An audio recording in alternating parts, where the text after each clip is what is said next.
اسماعیل علیہ السلام کی صورت وہ بیٹا عطا کیا. بیٹا عطا ہوا, اللہ کی طرف سے فوراً امتحان آیا.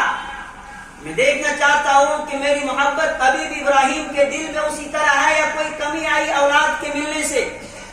کہ ابراہیم اولاد مل گئی, لیکن اب میرا حکم ہے جاؤ اپنے اس لخت جگر, اپنے اس نور نظر کو اور اپنی بیوی ہاجرہ کو ایک بے آب و گیا وادی غیر ذی زرع کے اندر چھوڑ کر آؤ.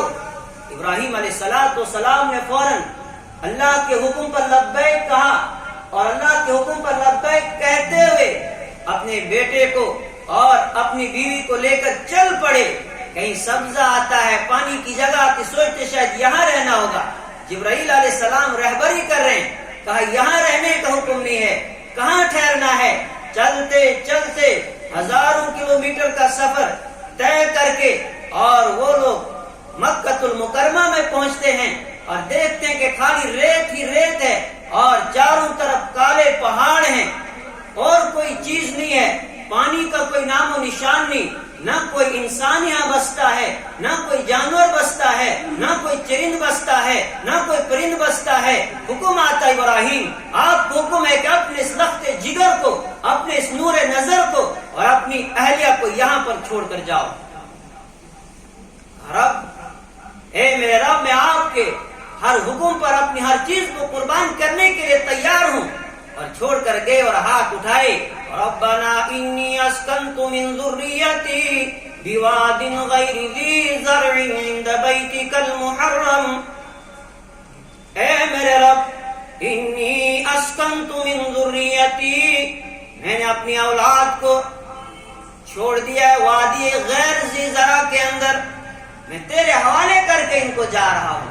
چلے گئے اور پھر صورتحال وہاں پیش آئی. کھجوروں کی ایک تھالی ہے, پانی کا ایک مشکیزہ ہے. چند دن گزرتے ہیں, پانی بھی ختم, کھجوریں بھی ختم. اب اسماعیل علیہ السلام پیاس سے تڑپ رہے ہیں, بلبلا رہے ہیں. اور ادھر ماں نے جب دیکھا کہ میرا بچہ تڑپ رہا ہے, ماں نے کئی دنوں سے کچھ کھایا نہیں, کچھ پیا نہیں, اس کی چھاتی میں دودھ دی, دودھ پلائے تو کیسے پلائے. ماں پریشان ہو گئی. ماں کی ممتا بچے کی اس تلملات کو, اس تڑپ کو دیکھ نہیں پا رہی ہے, دور جا کے بیٹھ گئی. پھر بھی سکون نہیں آیا, کبھی ادھر چکر لگا رہی ہے, کبھی ادھر چکر لگاتی ہے. صفا پہاڑی پہ گئی, سوچا کہ ہو سکتا ہے کوئی آ جائے, کوئی انسان نظر آئے, وہ میری مدد کرے. کوئی نظر نہیں آیا. صفا سے چل پڑی اور مروہ کی طرف دوڑ رہی ہیں, مروہ سے صفا کی طرف دوڑ رہی ہیں. 7 چکر پورے ہوئے, مروہ کی پہاڑی پہ ہیں.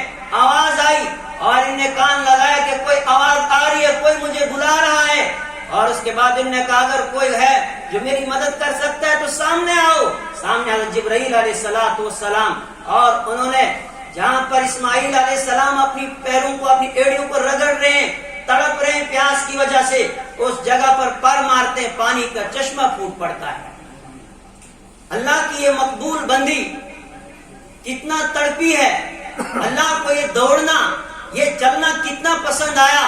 قیامت تک آنے والے انسانوں کو کہا کہ جب بھی تم یہاں میرے گھر کا طواف کرنے کے لیے آؤ گے, تمہارے لیے یہ واجب کر دیا جاتا ہے کہ جس طرح میری وہ بندی یہاں پر تڑپی تھی, جس کیفیت کے ساتھ وہ چلی تھی, جہاں تیزی کے ساتھ چلی وہاں تم بھی دوڑو گے, جہاں وہ آہستہ چلی وہاں تم بھی اسی طرح آہستہ آہستہ چلو گے. اور قیامت تک کے لیے ہمارے اوپر ضروری کر دیا کہ جو حج کرنے کے لیے آئے گا, جو عمرہ کرنے کے لیے آئے گا, اس کو میری اس بندی کی یاد میں اسی طرح دوڑنا ہے. اللہ کے یہاں اس کا یہ عمل کتنا مقبول ہوا.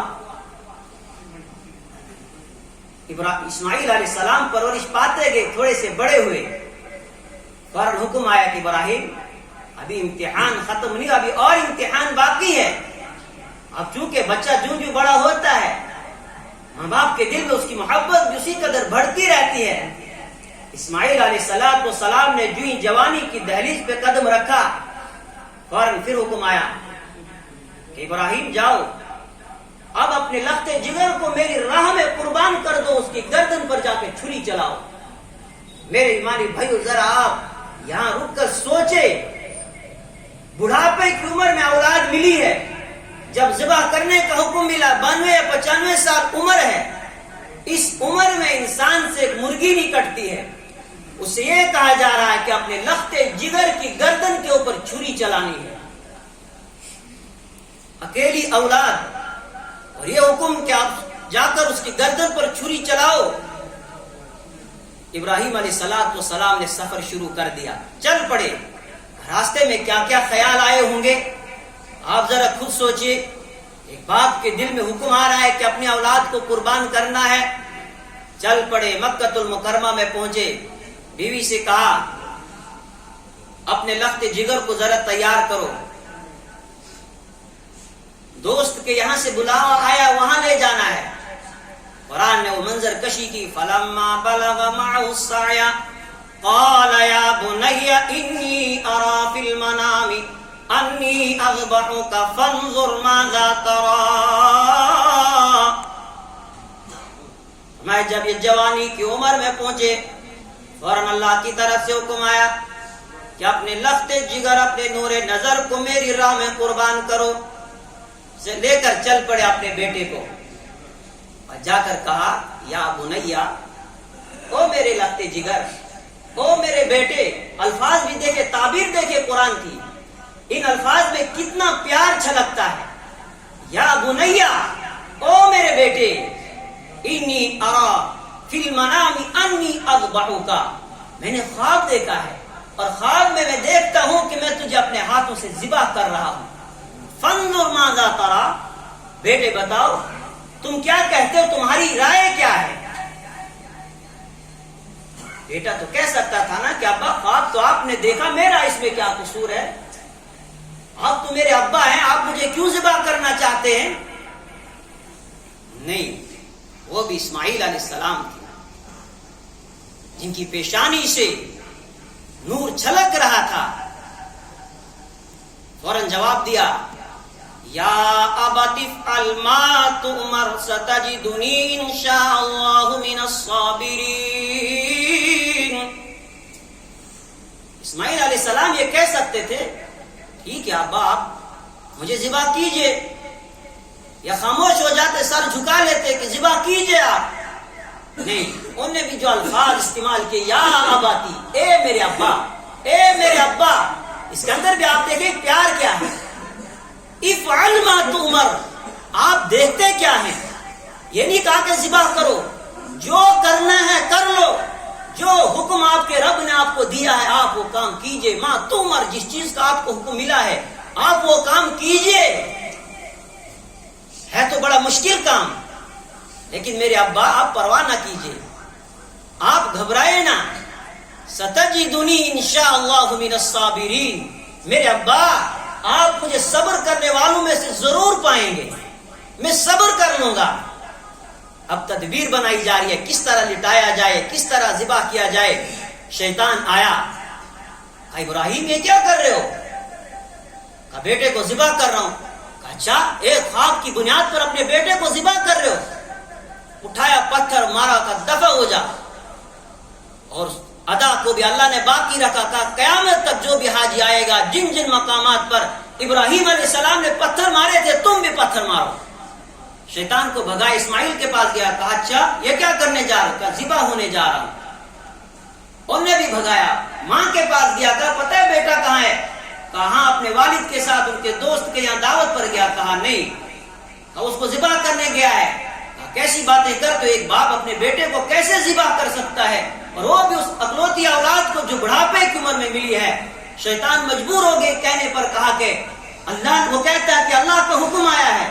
ہاجرہ نے کہا اگر اللہ کا حکم ہے، وہ تو ایک اسماعیل میری گود سے پیدا ہوا ہے، کہ اگر 100 اسماعیل بھی آ جائیں میں 100 اسماعیل کو اللہ کی راہ میں قربان کرنے کے لیے تیار ہوں۔ میرے ایمانی بھائی، یہ تھا وہ ایمانی جذبہ، یہ تھی وہ محبت الہی۔ اور جب اب لٹانے لگے، قرآن نے وہ منظر بیان کیا، فَلَمَّا أَسْلَمَا وَتَلَّهُ لِلْجَبِينِ، جب لٹانے لگے دونوں راضی ہو گئے۔ جب مشورہ ہوا، بیٹے سے رائے پوچھی، بیٹے نے کہا تیار ہوں۔ فَلَمَّا أَسْلَمَا، جب وہ دونوں راضی ہو گئے، کس لیے؟ باپ ذبح کرنے کے لیے، بیٹا ذبح ہونے کے لیے۔ وَتَلَّهُ لِلْجَبِينِ، پیشانی کے بل لٹایا، اور اس وقت آسمان کانپ رہا ہے، فرشتے حیرت سے دیکھ رہے ہیں کہ یہ ہو کیا رہا ہے۔ اللہ سے کہنے اللہ یہ ہو کیا رہا ہے؟ کیا قیامت آ گئی کہ ایک باپ آج اپنے بیٹے کی گردن پر چھری چلا رہا ہے؟ او میرے فرشتوں، جب میں نے انسان کو بنایا تھا تم نے کہا تھا کہ یہ انسان کس لیے بنایا جا رہا ہے؟ ہم تیری عبادت کرتے ہیں، ہم تیرے سامنے سجدہ کرتے ہیں، تیری تحمید و تقدیس ہم بیان کرتے ہیں۔ اللہ نے کہا او میرے فرشتوں دیکھو، یہ ہے میرا وہ بندہ آج اپنی لخت جگر، اپنے نور نظر کی گردن کے اوپر صرف میری رضا کے لیے یہ چھری چلا رہا ہے، میری رضا کے لیے آج اپنی نور نظر کو قربان کر رہا ہے۔ میرے ایمانی بھائیوں، آج میں اور آپ ایمان کا دعویٰ کرتے ہیں، آج ہم سے بیٹے کی قربانی نہیں مانگی جا رہی ہے، آج ہم سے جانور کی قربانی مانگی جاتی ہے، وہاں بھی ہم پیچھے ہو جاتے ہیں، وہاں بھی ہم ڈھونڈتے ہیں کہاں سستا سا مل جائے اور جہاں ٹائم پاس ہو جائے، اور اگر ذبح کر بھی لیا پھر کہتے ہیں لاؤ بھرو اپنے فریج، گوشت بھر بھر کے رکھو، اور اگر کر بھی لیا کسی انسان نے کوئی مہنگا جانور خریدا وہاں بھی دکھاوا۔ اللہ نے کہا لن ینال اللہ لحومها ولا دماؤها ولکن ینالہ التقوی۔ لوگوں جو تم قربانی کرتے ہو اس قربانی کا نہ خون مجھے پہنچتا ہے، اس قربانی کا نہ گوشت یہاں پہنچتا ہے، یہاں اگر دیکھی جاتی ہے تو تمہارے دلوں کی کیفیت، تمہارے دلوں کے خلوص کو، تمہارے دلوں کے تقوی کو دیکھا جاتا ہے۔